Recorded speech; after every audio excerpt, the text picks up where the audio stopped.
আমি অডিশন দেই না। ভাই আমাকে খেলাতে চাইলে খেলাও, না খেলাতে চাইলে নাই। লাতান ইব্রাহিমোভিচ একজন ফুটবলার। এই মানুষটি জানে যখন সে কিশোর ছিল সেই কথা বলেছিল বিশ্বের সবচেয়ে বড় ক্লাবগুলোর একজন আর্সেনালের সবচেয়ে সফল ম্যানেজারদের একজন আর্সেন ওয়েঞ্জারের সঙ্গে। আর্সেন ওয়েঞ্জার তাকে বলেছিলেন এসো ট্রায়াল দাও, ভালো লাগলে তোমাকে আমাদের দলে নেব।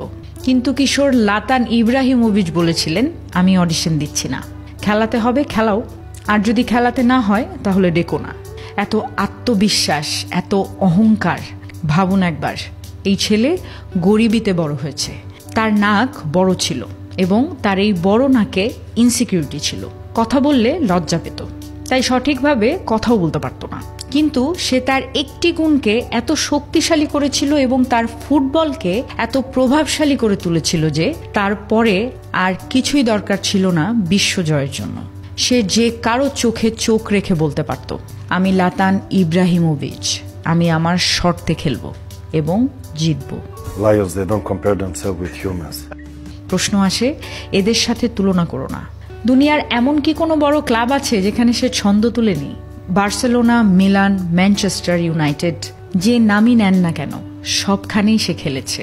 এক আন্তর্জাতিক ম্যাচে সে 30 গজ দূর থেকে বাইসাইকেল কিক মেরেছিল। সে 30 গজ দূর থেকে ভাবলেই কাজটা হয়ে যেত এবং তার জন্য সেটা ছিল ততটাই সহজ। সে বড় বড় কথা বলতো, কেউ মজা করতো না, কেউ হেসেও ওড়াতো না। সে বলতো আমার আত্মবিশ্বাস আছে, আমি নিজেকে বিশ্বাস করি, আমার ভিশন আছে, আমি এর জন্য কঠোর পরিশ্রম করি। I have confidence, I believe in myself and I have a vision and I work hard for it. আর এই আত্মবিশ্বাসের কাজই হলো নিজেকে প্রমাণ করা। আপনার কর্নারে শুধুমাত্র একজন প্রয়োজন, আর সেটা হলো আপনি নিজে। তারপর আপনিও পুরো দুনিয়ার চোখে চোখ রেখে বলতে পারবেন ভাই আমি অডিশন দিই না, আমি আমার শর্তে খেলি, আপনি ঝুঁকি নিয়ে আমাকে খেলাতে আসবেন। এবং এই কথাটি বলার মতো আত্মবিশ্বাস আপনার ভেতরে থাকতে হবে, ঠিক যেমনটা লাতান ইব্রাহিমোভিচের ভেতরে ছিল।